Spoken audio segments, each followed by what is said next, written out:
Assalamualaikum warahmatullahi wabarakatuh dan selamat sejahtera. So we continue our class today. Today we going to continue in topic 8. The title is physical optics. Alright. So in previous lesson, in previous chapter, we have learned about two properties of light, which is reflection of light and refraction of light. Okay. So in this chapter, we are going to study about another properties of light, which is diffraction of light. Okay, diffraction of light. So ini dia punya cara tulisannya, diffraction of light, and what happen to the light when it is diffracted. Okay, so inilah diffraction of light. So interference ini adalah dia punya fenomena. Okay, so diffraction of light when it passing through a slit. Okay, slit, multiple slit, okay, double slit, multiple slit, and so on, and what's happened. So ada 6 subtopics. So kita akan cover them one by one. So we start with subtopic 8.1. We're going to cover about Huygens principle, and in this tutorial session, I'm going to explain the wavefront of light after passing through a single slit and obstacle using Huygens principle. So macam mana pembentukan wavefront of light. Okay, so basically benda ni dah belajar masa peringkat SPM tentang water wave. Dia lebih kurang sama kan, water wave, wavefront of light. So sebab light ni adalah sejenis gelombang kan, a kind of wave. So dia behave lebih kurang sama macam water wave when passing through single slit ataupun obstacle. Alright, so ini adalah Huygens principle lah. Dia cerita pasal macam mana dia benda ni bergerak. Okay, we have two type of wavefront, which is plane and circular. So kalau plane macam inilah, lebih kurang macam ombak ni kan. Ombak ni macam yang ini. Yang ombak ni adalah plane. Okey, yang circular macam yang dekat sini lah, kat tepi ni, ini adalah circular.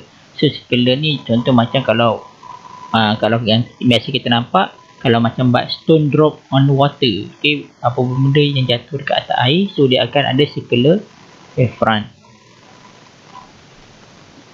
Okay, so wavefront is a line of surface which join all the adjacent point which have the same phase in wave. So kat sini biasanya kalau kita ambil wavefront kan, kita ambil yang dia punya gelombang yang sama. Dia tak kisah yang mana-mana. So kalau sebagai contoh, kalau A ke B, dia adalah wavefront. Okay, contoh macam ni, A, B adalah wavefront, C pun adalah wavefront. Okay, so yang ini wave dia bergerak macam ni tau. Okay, jangan salah faham, dia bukan bergerak ke sana. No, kan? Okay, dia bergerak ke sini. Okay, sama ada ke kiri ataupun ke kanan. So nampak, so ini adalah dia punya wavefront. Kan wavefront macam ni. Okay, so ini adalah wavefront lah. Okay, ambil yang ini. So jarak between wavefront ini adalah lambda. Boleh juga kalau dia nak ambil wavefront yang ini, tak ada masalah pun, ini dengan ini kan, pun boleh. Alright, so jarak ini adalah lambda because wavefront dia mesti same phase. Okay, tapi biasanya kita akan ambil is either crest or toroid.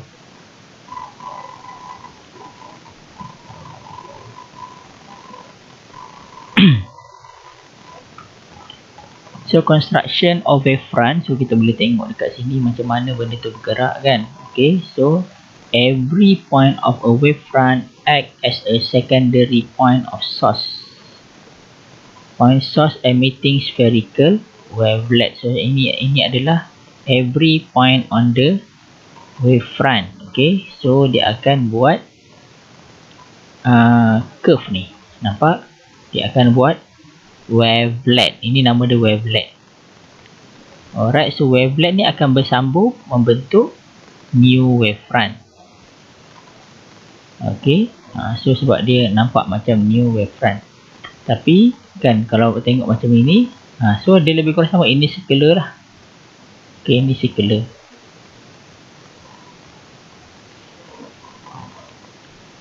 Okay, yang ini. After time t, the new position of the wave will be surface that is tangential to all these secondary wavelet. Okay, so ini kalau circular wavelet macam ni lah pembentukan dia kan, wavefront. Yang ini kalau plane. Okay, ni plane, yang ini circular. Sebab itulah kalau korang tengok kan, macam kalau katakan batu jatuh dalam air kan, bila dia dah jadi besar dia punya wavelet tu, dia punya wavefront tu dah jadi besar kan, hujung-hujung tu dia dah tak berapa bulat dah, dia nampak macam ada bonjol-bonjol kan. Sebab dia basically dia punya wavelet dia dah makin jauh. Macam tu.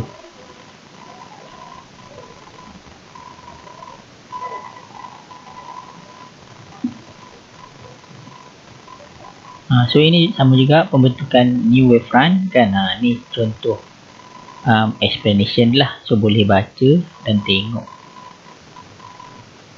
Okay, so dah explain macam mana nak lukis wavefront. Alright, so in tutorial kan, ni basically macam ulang-ulangan je lah korang, sebab dia dah tahu dah benda ni, sebab dah belajar masa kat sekolah dulu. Dia lebih kurang sama macam water wave. Okay, so sketch to illustrate Huygens principle. So tengok dekat sini kan. Okay, incoming wave datang daripada belah kiri. So asalnya dia adalah plane wave. Alright, plane wave macam ni. Okay, so after is passing through a slit kan, dia akan jadi wavelet lah, membentuk curve. Okay, ini wavefront yang baru. Okay, wavefront yang baru. Dia punya jarak lambda ni sama. Dia punya lambda adalah constant. Okay, cuma dia punya bentuk saja berubah. Alright, so question 2, sketch Huygens principle for various situation. Okay, so situation dia ada ditunjukkan dalam tutorial kan. So aku tinggalkan ini sebagai formative assessment, just sketch sahaja. Right, so that's all. We have finished about 8.1. Aku dah explain banyak tentang macam mana pembentukan wavefront. Okay, so explanation ada dekat sini kan. So this thing might be a question in the exam, might be question lah, sebab dia ada dalam korang punya LO. Alright, so that's all for this session. Terima kasih semua. Assalamualaikum warahmatullahi wabarakatuh.